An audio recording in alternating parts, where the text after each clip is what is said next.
Hi hello నమస్తే welcome back to our channel. ఎట్లున్నారంతా మంచిగున్నారా? నేనైతే మంచిగున్నా. మీరు కూడా మంచిగా ఉండాలని మనస్ఫూర్తిగా కోరుకుంటున్నాను.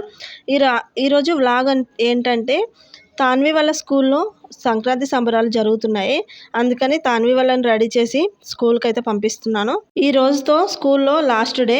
సంక్రాంతి హాలిడేస్ 10 days అయితే ఇస్తున్నారు. ఈ సంక్రాంతి సంబరాల్లో అన్వికి భోగి పళ్ళు పోస్తారంట. అందుకని అన్వికి లంగా జాకెట్ వేసి పంపించమని మేడం ముందు రోజే కాల్ చేసి చెప్పారు. అలాగే మెసేజ్ గ్రూప్లో కూడా పెట్టారు. తాన్వి వాళ్ళకి స్కూల్లో భోగి పండ్లు లాస్ట్ ఇయర్ పోసారు. ఇప్పుడు సెకండ్ క్లాస్ కాబట్టి పిల్లలకి భోగి పండ్లు పోయట్లేరు అన్నారు. అందుకని మామూలుగానే రెడీ చేసి ఫ్రాక్ అయితే వేసి పంపిస్తున్నాను. నాకైతే పిల్లలకి భోగి పండ్లు పోయడం గురించి అస్సలు తెలియదు. పెళ్ళై దుగ్గిరాల వచ్చాక దుగ్గిరాలలో భోగి పండ్ల ఫంక్షన్కి పిలిస్తే వెళ్ళాను. అప్పుడే తెలిసింది ఇలాంటి భోగి పండ్ల ఫంక్షన్ సెలబ్రేషన్స్ కూడా చేస్తారని. తర్వాత స్కూల్లో భోగి పండ్లు పోయడం చూశాను. పిల్లలకి ప్రిన్సిపల్ సార్, టీచర్స్ అందరూ భోగి పండ్లు పోస్తున్నారు. నాకు ఒకరు చెప్పిన స్టోరీ మీకు చెప్తున్నాను.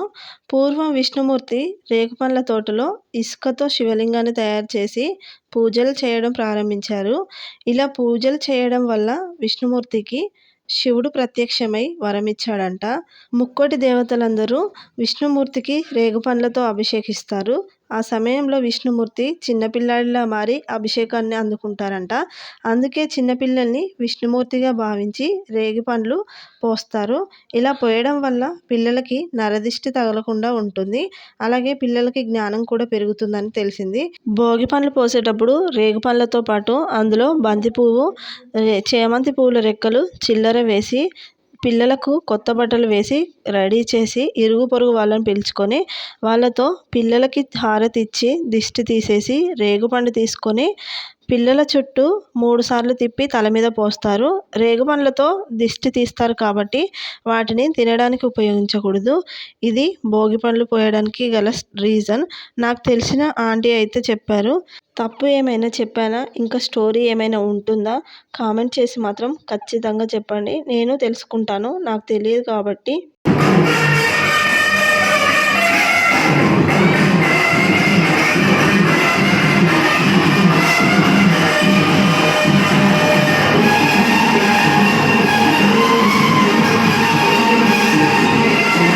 పిల్లలు స్కూల్ నుంచి వచ్చేలోపు చిప్స్ చేద్దామని ఆలుగడ్డ పైన ఉన్న పొట్టంతా తీస్తున్నాను. చిప్స్ చేసే ఆలుగడ్డలు తెచ్చుకుంటే ఈజీగా స్వీట్ షాప్ స్టైల్లో చిప్స్ ఇంట్లోనే తయారు చేసుకోవచ్చు. నేను చిన్న సైజు ఆలు అయితే తెచ్చుకున్నాను. కొంచెం ఆయిల్లోనే ఎక్కువ చిప్స్ త్వరగా చేయొచ్చు. పెద్ద సైజు ఆలు అయితే కొంచెం కొంచెం చేయాలి, లేట్ అవుతుందని చిన్న సైజు ఆలు అయితే తెచ్చుకొని చిప్స్ చేస్తున్నాను. చాలా బాగా వచ్చాయి, క్రిస్పీగా కూడా వచ్చాయి. బయట కొన్నట్టుగానే ఉన్నాయి. ఎవరు పెట్టారు నీకు ఇవి? డింపులు చూడు, ఎవరు పెట్టారు నీకు అవి?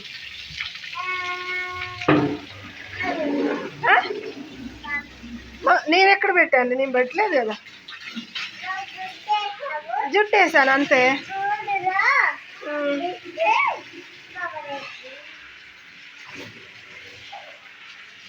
పిల్లలు వచ్చే వరకు చిప్స్ చేయడం అయిపోయాయి. అలాగే బజ్జీ మిర్చి ఇంతకుముందు చేయగా 5ో 6ో ఉంటే మిర్చి చేస్తున్నాను. పిల్లలకి హాలిడేస్ ఇస్తున్నారు కాబట్టి అమ్మ వాళ్ళ ఇంటికి వెళ్దామని ఇంట్లో ఉంటే పాడవుతాయి అనుకున్నవి ఇలా చేస్తున్నాను. పక్కన గిన్నెలో చిప్స్ చేసి పెట్టాను. ఉప్పు కారం ఇంకా కలపలేదు. మిర్చి లోపల మంచిగా కాలడం కోసం మిరపకాయను 2గా చీల్చివేశాను. మిర్చిలో కొద్దిగా సాల్ట్ తగ్గింది, కానీ చాలా బాగున్నాయి. కొద్దిగా పిండి మిగిలితే ఆనియన్ ఒకటి కట్ చేసి పకోడీ కూడా చేశాను. మా పిల్లలకి మిరపకాయ బజ్జీలు చేస్తే మిర్చి కారం లేకపోయినా పక్కన పడేస్తారు. దానిపైన ఉన్నది మాత్రం తింటారు. వాళ్ళకి తినేటప్పుడు నచ్చనిది ఏదైనా వస్తే తినడానికి ఇష్టపడరు. మిరపకాయ బజ్జీ కూడా అంతే, పక్కన పడేస్తారు. డింపుల్ మిర్చి బజ్జీ తినమంటే వద్దని అటు ఇటు తిరుగుతుంది. తాన్వికి అయితే ఇచ్చాను. నేను 2 ఆనియన్తో కలిపి తిన్నాను. మామూలుగా తిన్నదానికంటే ఆనియన్లో చాలా బాగుంది. ఒక్కటేంటి ఎక్కువైనా తినాలనిపిస్తుంది. నేను 2 బజ్జీ మిర్చీలు తిన్నాను. అలాగే 2 అన్వికి పైది తీసి పెట్టాను. మేము తినే టైంలో మా తమ్ముడు పడుకున్నాడు. లేచాక తింటానంటే వాడి కోసమని కొన్ని పక్కన పెట్టాను. మిర్చి తిన్న తర్వాత ఆలు చిప్స్కి ఉప్పు కారం కలుపుతున్నాను. ఈ ఆలు చిప్స్కి పైన పొట్టు తీసి కడిగి అప్పటికప్పుడే చేశాను. ఆరబెట్టడం ఎండబెట్టడం లాంటివి ఏమీ చేయలేదు. అయినా కూడా ఎంత బాగా వచ్చాయో చూస్తున్నారా?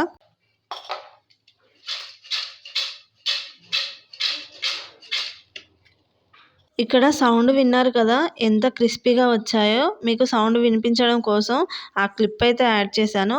మధ్య మధ్యలో కారం ఉప్పు వేస్తూ మొత్తం అడుక్కు వెళ్ళకుండా అన్నింటికి పట్టేలాగా చేత్తో కలుపుతున్నాను. ఇలా చేస్తే ఒకే దగ్గరగా ఉప్పుగా కారంగా లేకుండా చిప్స్ అంతటా కలుస్తుంది. ఇలా చేసి పెడితే పిల్లల స్నాక్స్ కోసం కొనకుండా ఇంట్లోనే చేసుకోవచ్చు. బయట ఒక చిప్స్ ప్యాకెట్ 40 రూపాయలు పెట్టి కొంటే 2 డేస్ కూడా రావు. అదే 40 రూపీస్తో 1 కేజీ ఆలు తెచ్చుకున్నామంటే బోలెడన్ని చిప్స్ చేసుకోవచ్చు. చూస్తే ఇన్ని కనిపిస్తున్నాయి కానీ తింటుంటే నిమిషాల్లో అయిపోతాయి. నెక్స్ట్ డే ట్రైన్లో ఊరెళ్ళేటప్పుడు పిల్లలు తినడం కోసం కొంచెం బాక్స్లో తీసి పెట్టాను. మిగిలినవి వాళ్ళకి పెట్టాను. ఇంతటితో ఈ వీడియో ఎండ్ అవుతుంది. బాయ్.